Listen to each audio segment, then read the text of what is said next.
সুপ্রিয় দর্শক, জীবনের গল্পে আপনাদের স্বাগতম। ক্যামেরার সামনে দাঁড়িয়ে আছে এই মুহূর্তে একটি বোন। আমরা শুনবো তারই জীবনের গল্প। আসসালামু আলাইকুম আপু, কেমন আছেন? ওয়ালাইকুম আসসালাম, ভালো আছি। আ আপনি আপ কেমন আছেন? আলহামদুলিল্লাহ ভালো আছি। আপনার নাম কি? আপনি কোথা থেকে এসেছেন? আমার নাম নিঝুম আক্তার।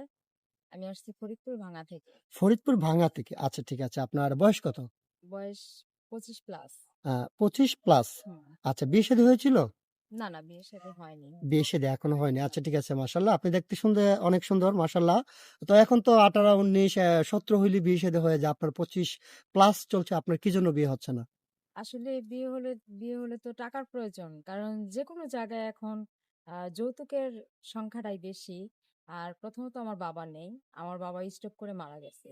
জি। আমার ফ্যামিলিতে হচ্ছে আমি আর আমার ছোট ভাই আর আমার মা আছে বৃদ্ধ।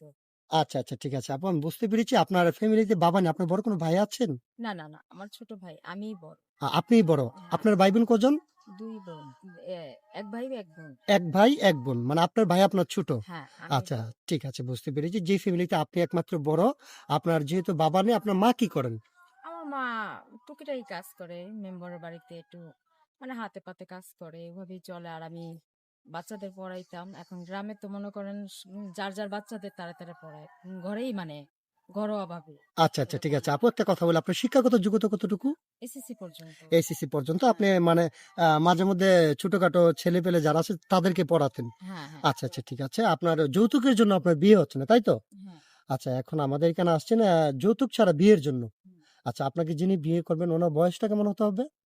বয়স যেরকমই হোক ভাইয়া, তাতে কোনো সমস্যা নেই। সমস্যা হচ্ছে যে একটা ভালো মন পাওয়ার কিন্তু ভাগ্যের ব্যাপার। আমি শুধুমাত্র একটা মন চাই। অবশ্যই, অবশ্যই, বুঝতে পেরেছি।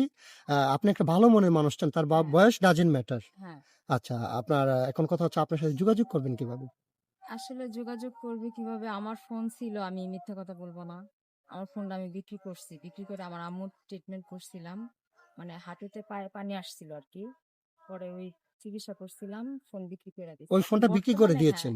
বর্তমানে ফোন নেই আমার হাতে। বর্তমানে ফোন নেই না, আপনার না। হাতে। আচ্ছা, আচ্ছা। সুপ্রিয় দর্শক, এই মুহূর্তে দেখতে পাচ্ছেন ডিসপ্লেতে একটি নাম্বার। এই নাম্বারটি হচ্ছে আমাদের ইউটিউব চ্যানেল কর্তৃপক্ষের নাম্বার। যদি কোনো ভাই ওনার দায়িত্ব নিতে চান তাহলে ওনার একটা ছবি স্ক্রিনশট মেরে পাঠিয়ে দিয়ে আমাদেরকে ভয়েস করবেন। আমাদের প্রতিনিধিরা আপনার সাথে যোগাযোগ করবে। কেউ অযথা অডিও কল, ভিডিও কল দিয়ে আমাদেরকে বিরক্ত করবেন না। তাহলে আমরা ব্লক করতে বাধ্য হব। আচ্ছা, ঠিক আছে। যাই হোক আপু, কৌতূহলী একটা কথা বলছি, আপনি মাইন্ড করবেন না। হুম, আপনি তো বলছেন আপনার আর্থিক অবস্থা খুবই খারাপ। হুম। কিন্তু মাশাআল্লাহ আপনার গায়ে যে শাড়িটা আছে সেটা কিন্তু খুবই দামি মনে হচ্ছে, অথবা আপনি সেটা কিনেছেন নাকি এটা কোথাও থেকে নিয়েছেন? না, না, শাড়ি এটা আমি কিনি নাই। এটা হচ্ছে আমাদের পাশের বাড়ির। মানে আমার এক ভাবি, চাচাতো ভাইয়ের বউ, উনার বিয়ে হইছে তো। উনাদের বাড়ি থেকে দিছিল উনাকে। তাই আমি অফিসে আসবো। যেকোনো জায়গায় গেলে তো একটু পোশাক-আশাকের প্রয়োজন। জি, জি, তো আপু, উনার কাছ বুঝতে থেকেই পেরেছি। আমি নিয়ে আসছি। হ্যাঁ, প্রত্যেকটা মানুষেরই ইচ্ছে থাকে যে সে ভালো কিছু হ্যাঁ, পড়বে। যদিও সামর্থ্য না থাকে, কিন্তু আপনি একজনের কাছ থেকে নিয়ে আসছেন। ইনশাআল্লাহ সমস্যা নাই। আপনারও এমন দিন আসতে পারে, আল্লাহ চাইলে এর থেকে ভালো, ভালো শাড়ি, জামা-কাপড়, গহনা আপনি নিজেই কিনে পড়তে পারেন। হ্যাঁ, তাহলে ইনশাআল্লাহ যদি আল্লাহ তৌফিক দেয়। হ্যাঁ, তাহলে আপু আপনার জন্য শুভকামনা। আপনি ভালো থাকবেন, সুস্থ থাকবেন। আল্লাহ হাফেজ।